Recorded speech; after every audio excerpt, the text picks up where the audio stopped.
And away we go. Tuz was first to show, and he'll find his lead quite easily here. Eastern World's going to try and work up to contest him. Then came Jungle Mate from Maryatel, fourth and deep out.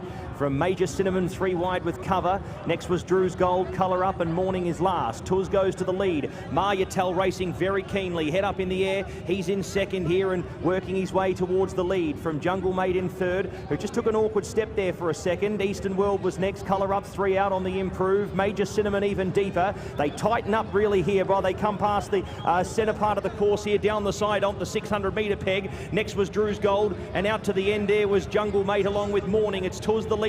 Maryatel's felt 4, Colour Up looks the biggest challenger here to the initial leader now. Then came Major Cinnamon, Drew's Gold, Jungle Mate, Eastern World. He hung in a little bit there, Tuz. Went a little bit of a wayward there, and Colour Up has ambled up the outside to challenge. It's Tuz from Colour Up. Tuz having to be very brave there after a little awkward moment there at the 300, but now he finds the afterburners here. He's brutal power on 4 legs, this. Tuz goes on and bolts in the El Shindaga. 3 lengths on the line, beats Colour Up, who was very game once again. Drew's Gold, Eastern World, 3rd and 4th. Followed over by Jungle Mate, then came Morning. Maryatel keen all the way around the track, and Major Cinnamon was last of all.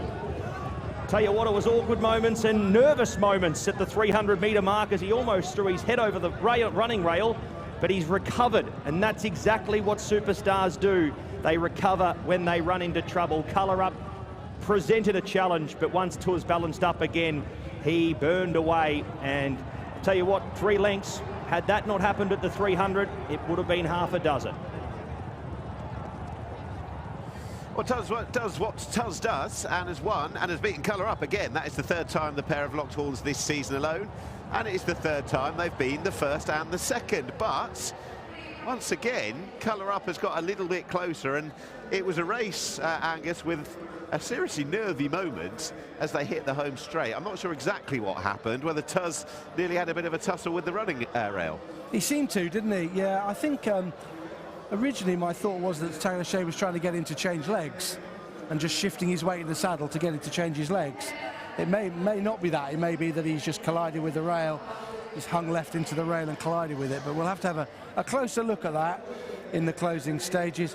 I thought this was all pretty straightforward for him, wasn't it? Lead on the rail, Maryatel too keen to the outside. OShea didn't have to go too mad.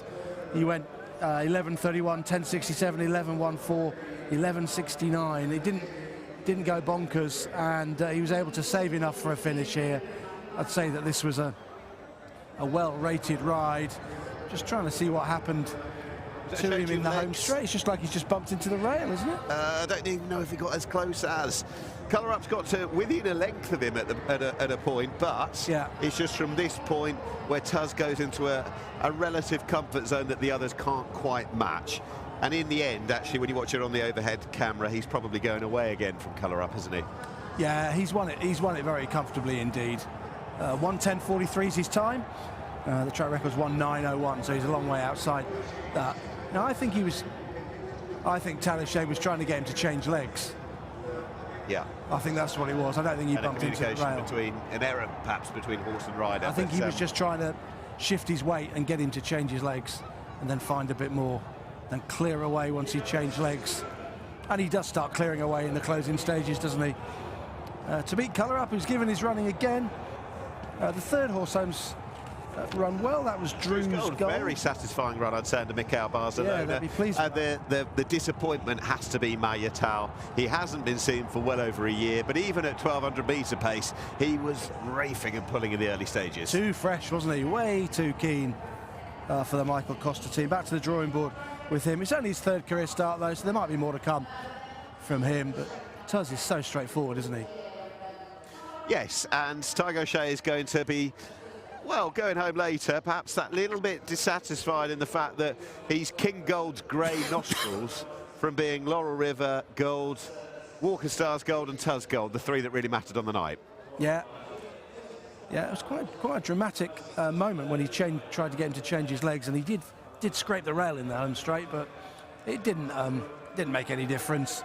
I mean, this wasn't a particularly strong race. The local sprinters aren't that good. We know how good he is. And he's it's up to the world to see what they can offer when it They've comes got to come to and the Golden Shaheen, because he'll beat whatever's around him here. Yeah, they've got to come and challenge him, haven't they? Australians, the horses from Hong Kong and elsewhere, the Americans in particular. Yeah, so it's up to them to come and challenge this fella, because he's dominating the sprint division at the moment. Might just be them. We'll see him in 5 weeks' time in the Mahab Al Shamal on Super Saturday. Maybe colour up and get even closer still. Still fancy that whatever the circumstance, he'll come up second best behind Tuz, because I think that's just the levels that they are at. And then, assuming all fit and well, then in early April he'll be back to try and win the Shaheen for a second time. Someone's very happy about him winning, that's for sure. And key on the night as well, with Tiger O'Shea just one behind Connor Beasley going into today. Yeah, they're joint now. Tiger with 2 on the boards, Connor Beasley with the 1. This jockey's title, which will go, of course, all the way to the end of the season. Tiger's tenacity and indeed know-how, experience and firepower is going to carry him a long, long way, but Connor Beasley's not going to go down without a fight. So the UAE Jockey Championship is going to go down to the wire, I'd expect, as well. I think it will do. He's got loads of ammunition, Tiger O'Shea. I wouldn't put it beyond him. Winning yet another Jockeys Championship out here. So Tuz wins, colour up in second under Pat Dobbs, Drew's Gold, good run. And welcome to the UAE kind of run. Finished in 3rd, East and World further back in 4th. Morning running on as Morning does, finished 5th on this occasion. Jungle Mate in 6th, Meydan was 7th, and Major Cinnamon under Adre de Vries was last of the 8 that went out for the Al Shindaga. So maybe he didn't put up too many antics before the race, but Tuz still proving fresh and well and full of a few tricks after it, Angus. Yeah, he's full of himself.